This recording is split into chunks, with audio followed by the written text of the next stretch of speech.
Hey everybody, I'm Conrad Snover. You're about to listen to the real Jason Duncan. He and I chatted on his podcast, The Root of All Success, and man, I really enjoyed the conversation. We talked about real things. We talked about business. We're both in business. He wants to know about the business and how business success and, is driven, and what the causes are and what people focus on and why successes are. And what you're going to find in this podcast is we talked about some real foundational things that drive success, not just the usual stuff you read in a business book. We're going to get into some great ideas. So buckle up, join us.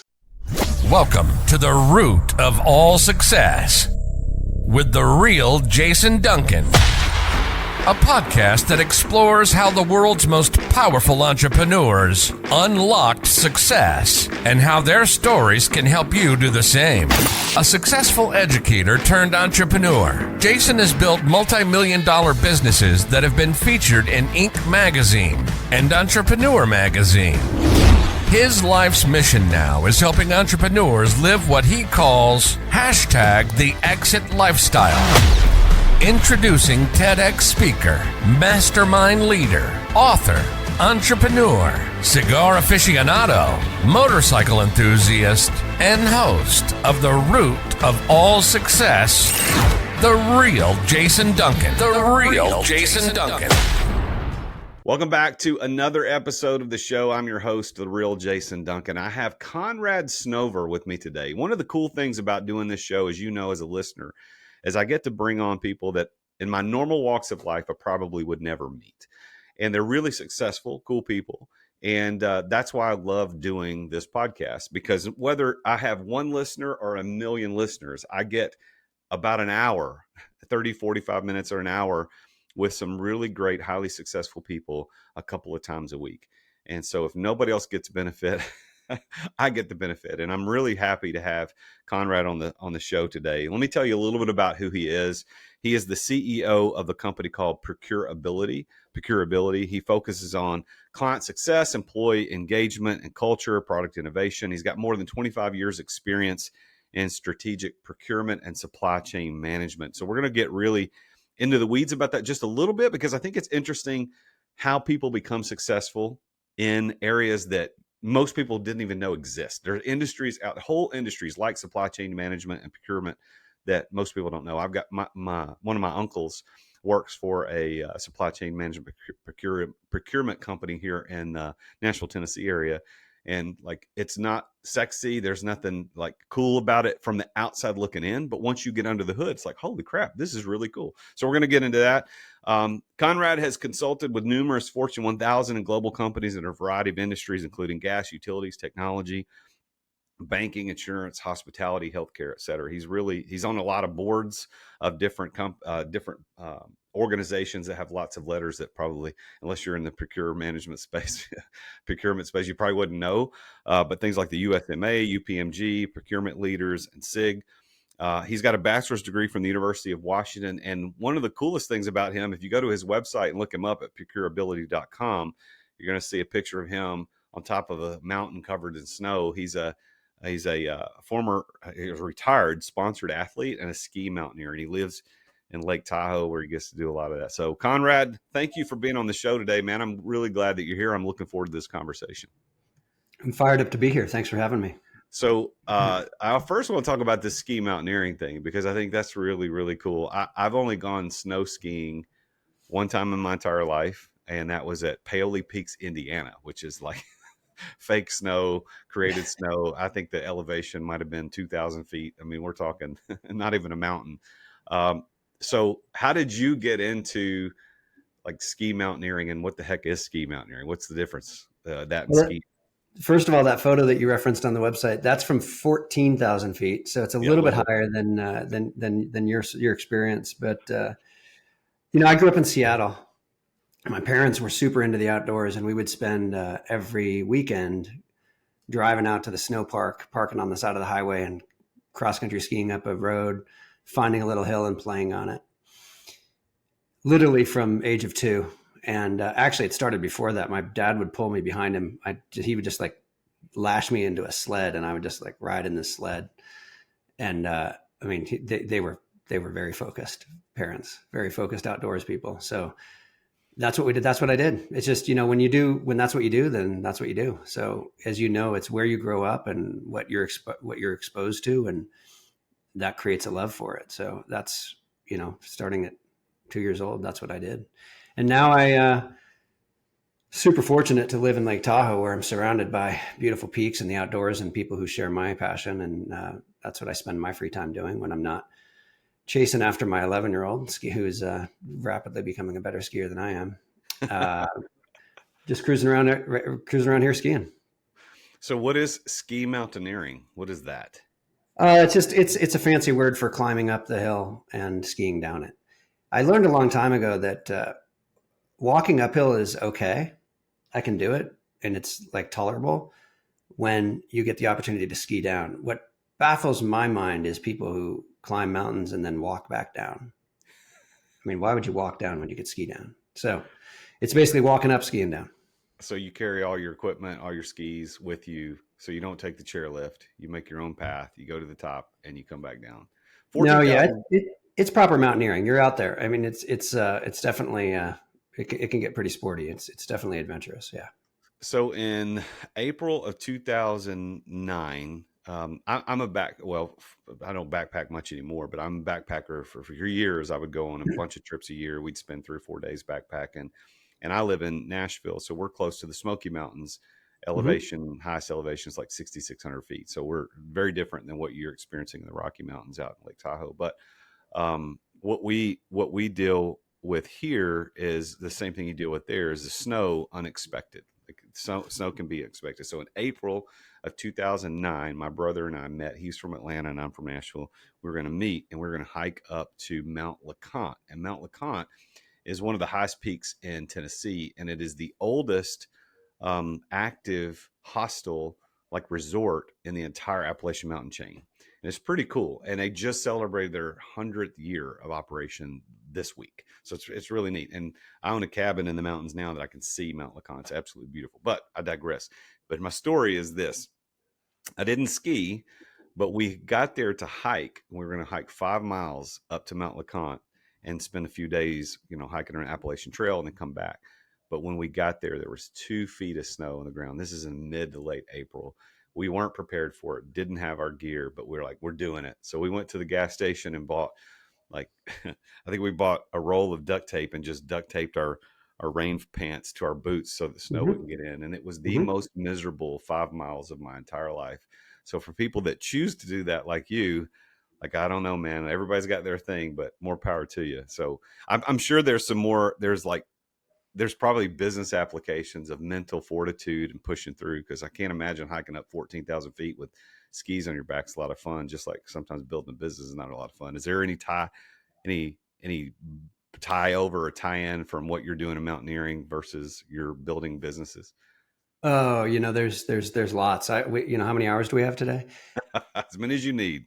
And let's come back to this after we talk a little bit about the company. And when I talk about my background, I'll talk about a job that I had working in the mountains that actually has direct relevance. I think there's the one thing that comes to mind when you're doing something very, very intense is a focus and being in the now. And it's not really a business focus. It's not really, nobody's going to I'm not going to give you any strategic business insight here, but instead it's more of a stoic message. I don't know if you meditate, and I don't know if your audience meditates or focuses on like mental preparation or mental acuity, but focusing on the now is very, very difficult to do. We're always worried about, oh man, I did that thing and that's going to have implications, and shoot, I've got that thing tomorrow, and oh man, what's going to happen if I don't do this by then? And right, this is everybody's brain all the time, constantly, right? We're always struggling with these thoughts. And what happens is it becomes a distraction. And what we need to do is focus on right now. What are you doing right now? The past is the past. It doesn't matter. The future may or may not happen. So what we need to do is focus on right now. What are you doing right now to optimize your immediate situation? So this happened to me the other day, a couple years ago. Actually, it was the day that photo was taken that's on the website. There was a pitch that was so steep. So let me set the stage. We're climbing probably 4,000 vertical feet from the car. We take a long meandering hike in. We get to the face, and we start to ski up the face. So the way you ski is you have skins attached to the bottom of your skis, and so you can, and your heel is released, so you can walk with your skis attached to you, so you don't fall into the snow, but then your skis have grip on them. And you do that until you run out of steepness, or until it gets too steep. Then you take your skis off, put them on your pack, and you put crampons on, the spiky, cool looking things that mountain climbers wear. You got an ice axe in one hand, ski poles in the other, or one pole in the other hand, crampons on, and now you're just going up. And it's basically, you get the right equipment, you're in good shape. Back to your hiking experience, you were miserable because you had the wrong equipment. There's no bad weather. There's no bad weather. There's only bad preparation or bad equipment. So people say, oh, this is dangerous. And scuba diving is dangerous. Hang gliding is dangerous. Mountain climbing is dangerous. Well, they're dangerous if you're not prepared, you're not trained, you're not skilled, you don't have the right equipment. So back to this day, I'm climbing up, and I'm below a friend of mine. He's setting the track, and I'm following the steps. And at one point we're going straight up, and down below you can see 1,000 feet below the ski slope. If you fall, you're sliding 1,000 feet below, which doesn't sound like fun. But then we have to traverse left above a cliff and then continue straight up. And now if you fall, you got a cliff below you, and that's going to be real bad. So that can have very serious consequences. And, the whole don't look down thing becomes real. And what I learned in that spot, in that moment, was, what I wasn't worried about? That email that was in my inbox that I hadn't responded to. That's true. I wasn't worried about preparing for my podcast with Jason Duncan. I was worried about where I was putting my hands and where I was putting my feet, and nothing else. I had never been more alive in the now, more present in that moment that I was living in that instant than at that specific moment. So that was a mind clearing exercise. It was incredibly powerful, sort of meditative moment. So that's my connection for you. Wow. A little bit of a long story there, but no, that's really fascinating. I wrote down a couple things I want to dive into, but I can think about. I hosted a virtual happy hour with my mastermind and a bunch of other business leaders. It was about, 4 or 5 months ago. And the topic of conversation started turning towards what we do for release, what we do for just disconnecting from the emails, like you mentioned, and the contracts that we're working on, et cetera. And what we discovered is that for most of us, there was some sort of adrenaline thing as men that we seek. So for you, it's mountaineering and skiing. For me, it's riding really fast on my motorcycle or driving really fast in my car. It's like going fast. Mm-hmm. And so others of us mm-hmm. had different things, like they go water skiing or they do skydiving or things like. There's always this release. And I think it's because in that moment you're in control, but slightly out of control. Like you're trusting the process of the moment. And I love what you said, that there's no bad weather. There's just bad equipment. You're not prepared. So business, just like those other things. I mean, business is dangerous if you don't have the right equipment, and ski mountaineering is dangerous if you don't have the right equipment, if you're not prepared. So I love that concept of being prepared, because all I had was I had frog togs. You know what I'm talking about? Like frog togs are like this cheap stuff that you wear. That's all we had for rain gear, and duct tape on what I thought was waterproof boots. So that made it dangerous. There was if you had visited me, if you had come to my house and I had outfitted you, you would have had a great time. Well, let's do it. I've been to 14,000 feet on Pikes Peak, but I've never been like anywhere else. I need to get climate acclimated or elevation acclimated, because man, when I got to the top of Pikes Peak, the lack of oxygen was bad for me. I need to do climate, or what is it called, acclimation to that. Yeah. What feet, like elevation, do you live at in Lake Tahoe? What's the elevation versus where you were at 14,000 feet? I live at 6,000, and my sort of casual weekend skis are up to about 9,500 feet. So but it's interesting. I get sick at 12, and really? So I know this. And back to your question about what's the connection, there's no bad weather, just bad preparation. Well, in business, there's no if you prepare and you practice and you have contingency plans and like all that, then you're going to be fine. If you know that something is going to happen, if you know that things don't work out and you prepare for them, then you can get through them. So I get sick at 12,000 feet. I get a splitting headache and I feel miserable. So as soon as I get to about 10, 11,000 feet, it's super easy. It's like crazy easy. I just take two Tylenol.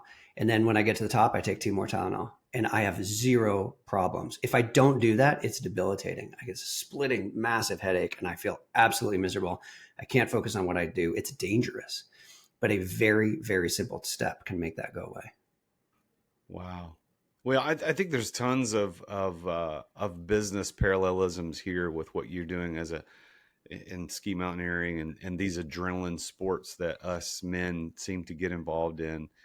The preparation side of it, the release side of it, and also I think knowing your limitations. Building a 6-figure business versus building a 7-figure and low 7-figure like 1 to 5 versus building a high 7-figure 6 to 10 versus building an 8-figure versus building, those are all like elevations. And so many of us can walk straight up to, like you said, 9, 10,000, 12,000 feet, no problem. But once we cross that threshold, that's when things start going a little haywire. We have to acclimate to that new level. And unfortunately, a lot of us as entrepreneurs, we don't ever get to that point where we acclimate. I can build a 7-figure business. Things are going really well, but I can't seem to push past 6 million, 7 million. It's like it stops. And I think maybe that's what we need to think about is how do we acclimate that? And so what would you recommend for business people looking to acclimate to those new elevations of success in business? Yeah, it's changing your mindset, right? And I think, tying it back to, riding your motorcycle really fast, the reason, there might be an adrenaline release, but it also might be because you're focusing on the now. You're not thinking about your emails in your inbox and your mortgage statement. You're just focusing on hitting the apex of the turn and nothing else.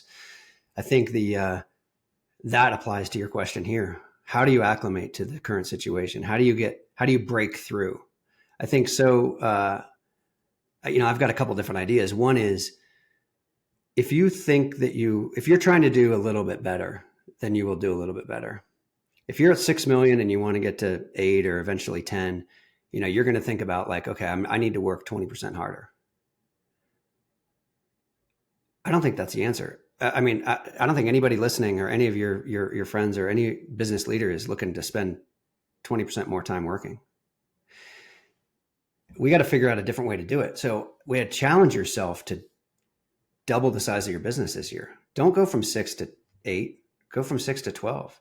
What do you need to do to double? Give yourself such a goal that you cannot do it in your current situation. And you are forced to hire a new team, outsource a new project, bring in new resources that you hadn't thought of before, totally reinvent something that you're doing today. Something that is like tedious and transactional. How do you automate that? How do you get that off your plate? Look at the stuff you're spending your time doing that is a waste of time. Get rid of it and focus on the growth things. Like you got to not look for incremental gains, but look for big giant gains. And you are you going to double? Maybe. If you double, great. If you only increase by 50%, holy cow. I think there's some real deep wisdom in this. If people will really listen to what you're saying, I'm going to insinuate or assume some things, and you correct me if I'm wrong. But before you start your trip up the mountain, you have to look at the whole thing. You look at the whole picture. What's my route? How am I going to get up? Where am I going to walk to? And what's my route down? What gear do I need to get there? So it's a big picture thinking. But once you start the trek, your focus, like it's 100% zeroed in what I have to do right now, focused on the now. So to your illustration or analogy for me riding a motorcycle or driving the car fast, like when you're doing 150 miles an hour, not that I've ever done that, but when you're doing 150 miles an hour, you can't focus on your radio, your phone, you're not focused on your passenger, you're focused on exactly right now. But before you start the trip, you're focused on what's the big picture, what vehicles are around me, just like you'd focus on the whole thing. So in business, I think that's where a lot of entrepreneurs screw up. I think it was Trump who said this. as a businessman, not as the president, but he said he has this insane ability to zoom out and then zoom back in. Like I can't remember who was telling me this, but it was somebody who knew Trump. This is pre-president Trump. This is just back when he was normal, the Don, when everybody loved him as a businessman. But he said, when he attributed to success was he could look at a business from the wide angle, like the trek up the mountain, what's the whole route? And then, but when he got in it, he could absolutely focus and not worry about anything else. And I think, isn't that kind of what we're talking about, is that in business or ski mountaineering, you got to focus on the now. Like, what do you have to do right now? After you've looked at the whole picture, focus on now. What are your thoughts on that?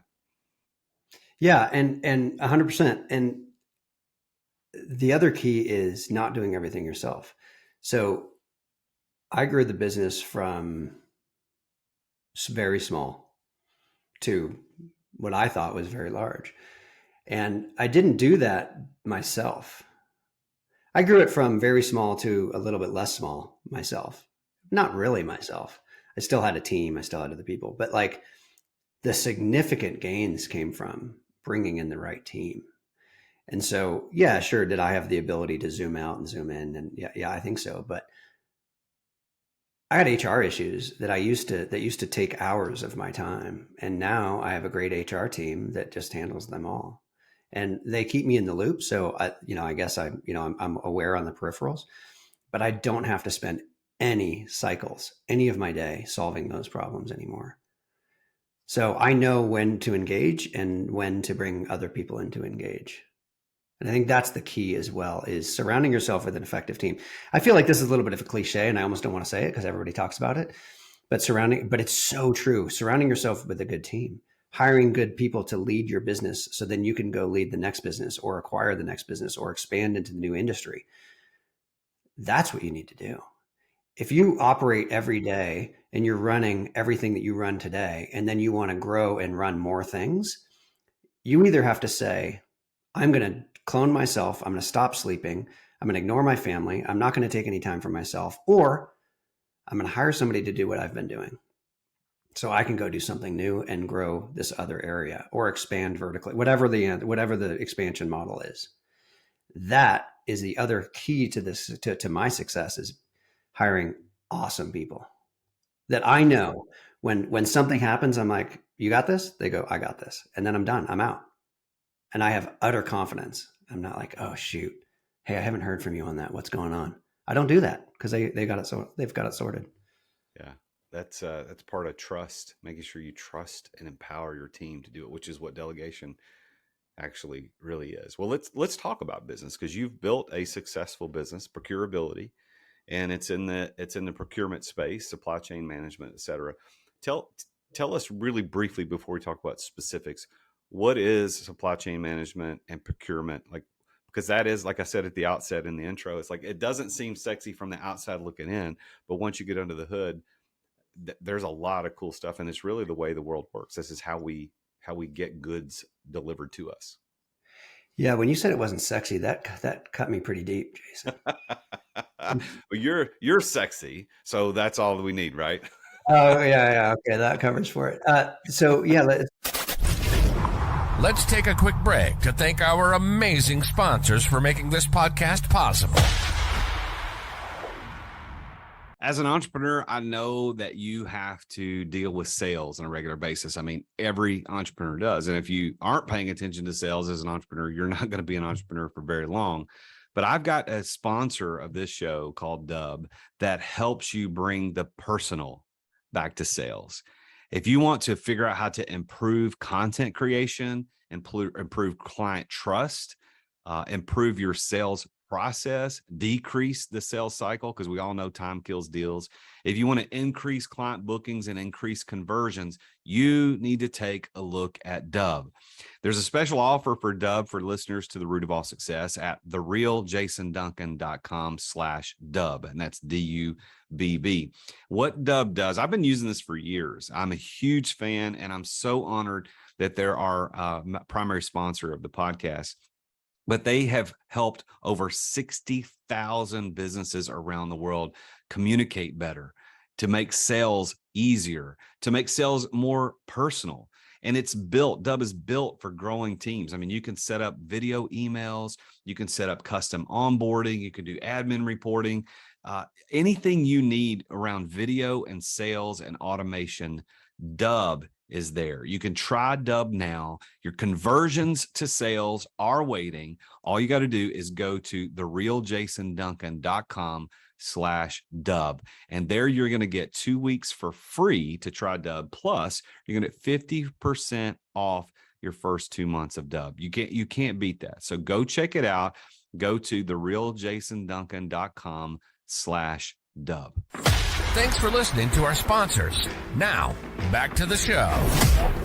So let's talk about procurement and supply chain. I think you nailed it, right? Everybody has things surrounding them all the time that are the result of supply chain and procurement. You're wearing clothes that come from a different country. They were probably designed in yet another country. So maybe designed in one country. Let's just use an example. Your clothing might be designed in Italy. Sample was made in Italy. Your clothing was manufactured in Bangladesh. It was shipped to you in your house in Tennessee. How did it get from Italy? How did that idea from Italy get to Tennessee? It's the supply chain. So the supply chain is physical goods. Typically, people think of supply chain as physical goods. So you have design and engineering and drawings from Italy being transported to digitally now to a factory in Bangladesh. Well, who hired that factory? Who spec'd out the factory? Who made sure that people knows what they're doing? Who makes sure that they're actually not using, slave labor? Who makes sure that they're following, good labor practices, et cetera, et cetera? They manufacture what it is that you need. Whether they do a good job, do they ever make mistakes? Is everything tight? Do they follow the spec? Do they deliver exactly what was designed? Then what happens when they're done? They put it in a box. They put it at the end of the aisle. The forklift picks it up. What happens next? How does it get from there to your house? That's also the supply chain. And that's typically what people think of as the supply chain. It gets moved to a truck, to a boat, off the boat, to a truck, to a warehouse, to a train, to another warehouse, to a store's warehouse, to the retail store's warehouse. So, right, Target, like if it's Target, for example, it goes to the Target warehouse, and then Target says which store needs this product. They have demand from different regions, from different stores that says everybody in Tennessee likes this shirt, everybody in Tahoe likes this other shirt. So let's move these shirts there and those shirts there. Then you show up and you want, I'm a medium and you're a large, and the medium and the shirt that I want and the large and the shirt you want is in the place that you want it. That's the supply chain. And then procurement that supports it is the buying and the purchasing of those goods. So every company does this. Every single company is involved in supply chain. Every company buys things. That's what we help optimize. We help companies do a good job of that. When did you get involved in this business originally? It's my first job out of college. I worked for a large management consulting firm in New York. So I grew up in Seattle, like you had mentioned. I went to University of Washington, got a degree in business, and went to management consulting firm in New York, and showed up like bright-eyed and bushy-tailed, and was like, all right, what are we doing? Let's do this. Let's like help companies solve problems. And they said, great, we got a procurement problem over here. And I'm like, what's procurement? and that was the end of it. Started doing it on day one and have been doing it ever since. So I always wanted to be a management consultant because I think it's a really neat career where you help companies solve problems across a variety of industries and a variety of problems. I fell into this strategic sourcing and procurement space. I loved it. The operational aspect of it, and stuck with it ever since. So when did Procurability start?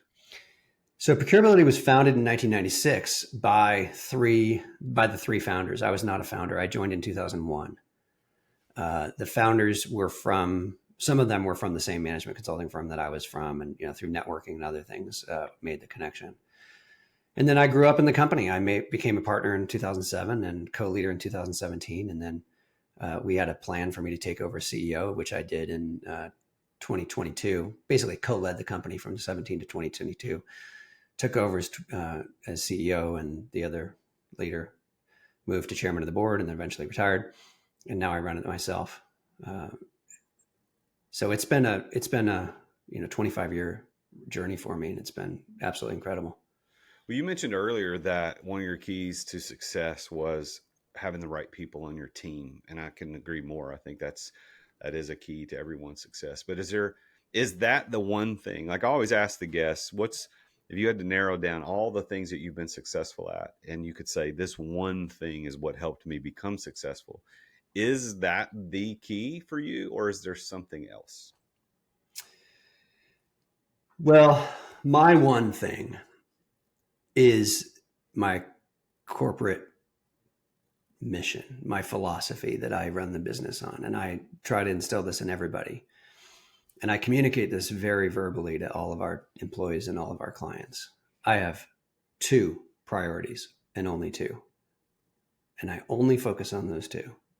And the rest of it follows, because those two are, number one, happy employees. And number two, satisfied clients. So number one creates number two, right? If I've got happy employees and I'm managing people's careers in a way that they're fired up and interested in, they're like coming to work every day, they're going to do a good job and over deliver against what we told the clients we would do. That creates happy clients. But if I focus on the team first, the clients will come. So I don't ignore the clients, of course. Like we're not just, playing foosball and drinking beer all day. I mean, I'd like to, let's be clear, but well, maybe not every day. But if we focus on the happy team, then happy clients will come second. So to answer your question, is it surrounding yourself with the right people? Turns out it is, because focusing on the right people is exactly what's created our success. And when we crystallize this message, I mean, there were a number of things that happened. Our business was successful, was always successful, always profitable, and always experienced positive growth. It was sort of lumpy and bumpy, and the growth curve was relatively shallow for many, many, many, many years. And then a couple things happened. This was one of them. We said, okay, we're going to just focus on this. Like, how do we make this an awesome place to work? Let's just make people love working here. We did a bunch of things to focus on that. We had a service line expansion at the same time, where we figured that clients like us and like keeping us around as a result of those two focus areas. And that saw like monstrous growth for about 6 years. We quadrupled the size of the business in 6 years. Quadruple. Mm-hmm. That's big. It was bananas. That is big. So as it turns out, having the right team is that key. I like what you said. Two priorities: happy employees, satisfied clients, in that order, because one leads to two. What is your experience from knowing entrepreneurs, and maybe you yourself did this early on, is when they focus only on number two to the exclusion of number one? What happens in that scenario when they're focused on satisfied clients and to the exclusion of keeping their employees happy? I see this all the time. I see this all the time. I see this with my clients all the time. They're focused on hitting the number. They're focused on, some meeting some forecast. They're focused on revenue or whatever it is. You just don't have a positive culture. People don't like to work there. People feel like a commodity. People feel like you don't care about them. And you'll have high turnover, and your business will stagnate, or the growth will slow as a result. I mean, honestly, like every day, my entire company turns their computer off. We're a virtual company, so it's, to use a physical analogy, every day my entire company leaves and goes home, and I have to convince them to come back the next day. If they think that you don't care about them, if they think that all you care about is the bottom line or the number, maybe they'll find a different place to work. And I can't afford that. I need the team. The team is like, we sell professional services. We didn't talk a lot about, we talked about supply chain and procurement, but procurability is a professional services company. That means I basically sell hours in lots of different forms, but I sell hours of work. Those hours of work are delivered by the people. I don't make a product in a factory. I sell hours. I sell people. I sell expertise and skills. So I need those people to be 100% fired up, dedicated, and enthused about what they do every day. If you don't have So, that, I'm done. well, and I would agree. So who are your customers? Who are the people that perhaps are listening to the show that say, "Oh, I need somebody to help me procure products for my company"? Who are the people that you are serving? My best customers, so every single company does procurement. Every single company buys office supplies, buys rents an office space, probably hires some contractors, hires some companies to do things for them, a marketing agency, a professional services firm. Anybody who manufactures something buys goods. Any company that resells things buys those products to resell them, maybe even stores them in a warehouse. Every single company does procurement. So every single company is my potential client. Anybody who feels like they don't do a good job of that or doesn't know if they're doing a good job of that or not. Anybody who's like, man, I don't know how to manage cost. Like my margins are too low. I got to buy something at this price and sell it at that price, and I'm just not making any money. That's my client. Anybody who says, I got people buying stuff everywhere. I'm not really sure if we have good pricing on it. I'm not sure. We probably should write a national contract for this and consolidate everybody to buy off one contract, not others. That's my client. Anybody who tries to buy something and is experiencing material shortages or price increases, that's my client. I mean, to answer your question a different way, my clients are typically CEOs, CFOs, and often the head of procurement or supply chain who knows they have a problem or wants some cost improvement or some process improvement. Things take too long. Those are my clients.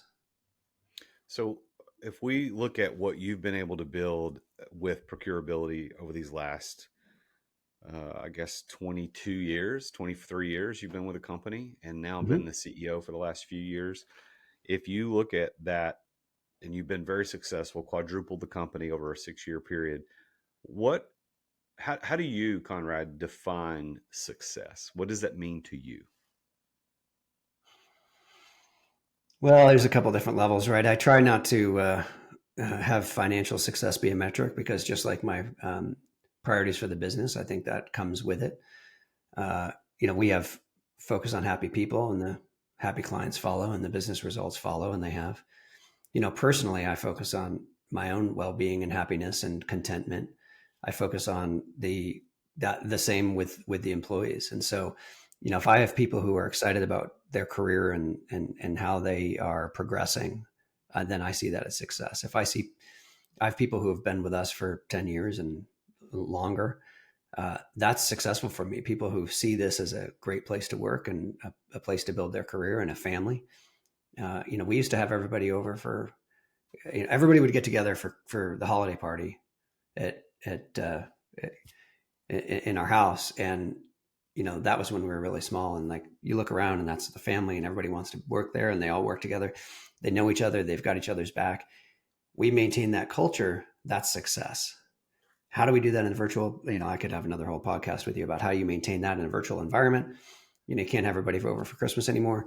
What kind of events do you have, and how do we get together to maintain that culture? But I see success as really personal enrichment, being happy with where you are, being excited, driven, challenged every day. That's how I define success. Love it. So, by that definition, do you consider yourself to be successful? Wildly, Oh, I love it. I love the wildly confidence. successful. Look, I mean, I still get to climb, not as many perhaps as I'd like. So maybe I need to work on that, but I still get to climb mountains and ski down them. I still get to go upstairs and play Legos with my son, go for a mountain bike ride with my family, spend every day with people I love, with clients that I respect, and doing great work. So, couldn't be happier. Absolutely. Man, that's good. So, as we get ready to close out the show, I always like to give the guests the opportunity to give some advice. So, in your years of experience as a part of the leadership and management team of this company, as one of the partners, as an owner, as an entrepreneur, what is your best piece of advice for entrepreneurs? And I'm going to limit it because you've already talked about building the right team. We've already got that. That's already been. But besides that, what's your best piece of advice? All right, I'll bring it home to the individual level. Because this is something I feel pretty strongly about. So thanks for asking this question, making me think about this here. I'll just say, when you're a leader, you know what to do. When you built a company that was successful, you built it because you knew what to do. Yeah, sure, you might have made some mistakes along the way, but you made the right call more often than you made the wrong call. Or when it mattered, you made the right call. So you made it to this spot that you're in because you know which calls to make. So as you grow, here's my touch into the people. As you grow, you'll add the team to support you, right? You'll rely on them for input and guidance, and they'll provide their perspective and say, I think we should do this. And you'll say, hey, we've got a decision. What do you guys think? Take that advice, take that guidance, but make the decision that you know is right. You know how to make the call. So don't get into the situation where now you defer the judgment to the team. Still make that call. Don't make the call on the stupid stuff that doesn't matter anymore, like the HR example I gave before, some challenge that somebody else is going to handle. Like, I don't need to go make that call. I'm talking big decisions. I'm talking about big decision making, the vision, the leadership. What are we going to do about this big situation that we have in front of us? How are we going to make this big decision? Bring in the team, get everybody's feedback, but then you make the call because you know how to make the call. You've made it so far, and don't forget that you know how to make that call. Mm. And you know what? This goes back to something you said earlier, is that you have to trust your team and you got to trust them to do the right thing and to make good decisions. But when it gets to that vision level, that's when you step in. That's our job as the leader. Our job is to step in for the big stuff. And I'm really glad, Conrad, that you said that, because so many listeners, so many entrepreneurs out there are so involved in the weeds of daily operations and making the decisions on, for example, what we're paying for packs of pens. Like, they're making those decisions. They lose all time and ability and energy to make the decision on, where are we going to go 6 quarters from now? What's going to happen around the bend? You can't focus on that when you're focused on the cost of pens. That's which right. is a good segue into just use procurability. Let them handle all that for you, and you could focus on the big stuff. That's exactly right. And then you said something that made me realize that there's one more message in this, is that trust. You've said trust several times today. You hire a team that you trust and that can execute the vision. My closing thoughts there: you need to develop trust, and obviously you have by this point, their trust in you, so that when it comes time to make that call, you'll take their advice and then you'll make the call, and they'll know that you made the right call. 100%. One of my mentors taught me one of the universal laws called the law of hindrance years ago. And the law of hindrance states that if you're being hindered from success in any area of life, whether it's financial, physical, emotional, spiritual, relational, whatever it is, the cause for that lack of success could boil down to one or two things. That's it. Lack of trust, lack of discipline. That's it. And so if you're having trouble in your business, maybe it's one of those two or both of those things. And what the theme of what you've talked about today is focusing on the now, which is trusting your equipment, trusting what you've planned, trusting to go through. And it's also the discipline to be prepared. Isn't that cool? Like, that's what we talked about today, the discipline to be prepared. Because like you said, my experience hiking up Mount LeConte was miserable only because I wasn't prepared. I didn't have the discipline to be prepared ahead of time. Although in my defense, we didn't know it was going to be 2 feet of snow until we got there. But Conrad, I want to say a big congratulations to you on the success and the longevity. I mean, you and I are probably the same age. You got a Beastie Boys and Pearl Jam book on the shelf behind you, which indicates, we're both Gen Xers and that's the music we grew up with. And so congrats on having the longevity in that business and sticking around for as long as you have. Congrats on your role as CEO and what you're doing to lead procurability and all of the success that you've had in working on these boards. So you've done great, man. Well done. Congratulations on your success. And I want to applaud you. So I'm going to give you the last word on the show today. Is there anything you want to say at all to the listeners? And of course, we will let everybody know how to get in touch with you on social media at the end. I'll just wrap it up, kind of highlighting through a couple things that we talked about. But first of all, thanks for having me. Love it. I love the real talk. We're just real dudes just having a conversation about, like, people ask me all the time, like, what's the magic? What's the secret? What one thing happened when you were growing up that made you successful? I'm like, there's no one thing. It's a series of events. And at the end of the day, it was lots of time being miserable in the mountains, being wet, that I realized I was tired of that. And it was time to get some real clothing and be prepared. And I'm serious. If you had done that hike, I've done that hike miserable. I've been soaked. I've slept with my boots inside my sleeping bag to try to get them to dry out, so the next day I'm not as miserable. Like, it's terrible. I've also done it where I got the right clothing. I built a good fire. I've got a hot meal. Totally fine. Totally happy. Rain's pouring down. It's miserable outside, but I'm super happy inside. Preparing, thinking about the options. You probably should have checked the weather before you went. You probably should have checked the trail report before you went. There's probably some more preparation that you've learned that you should do next time as a result of that bad experience. Okay, so what? You had a bad experience. You made maybe a bad call, but you didn't go try to climb Mount Everest without checking the weather. You went up Mount LeConte. You could have turned around and made it back to the car. You could have turned the heat on and you would have been fine. You don't make bad decisions when they're massive. You make bad decisions when you can recover from it, and the next time you can make a better one. Love it. Conrad, thank you so much for that perspective, and thank you for being on the show, man. I'm glad we connected, so thanks for being here. Thanks for having me. Well, there you have it, another successful entrepreneur and his story of success. And what I think is interesting here, if I could kind of recap what we talked about today, is that this idea of focusing on the now and this idea of being prepared. So when you are building a business as an entrepreneur, there is the need for focus. Focus stands for follow one course until successful. Like, what are you focused on? What are you paying attention to? Because if you're paying attention to the wrong things, you could step off the edge of that mountain and you're sliding for 1,000 feet or falling for 1,000 feet. So you don't want to do that. So make sure that you're focused right. And also be prepared. And I think one of the things we talked about, this idea is that business is dangerous without the right equipment. So what are you doing to get the right equipment?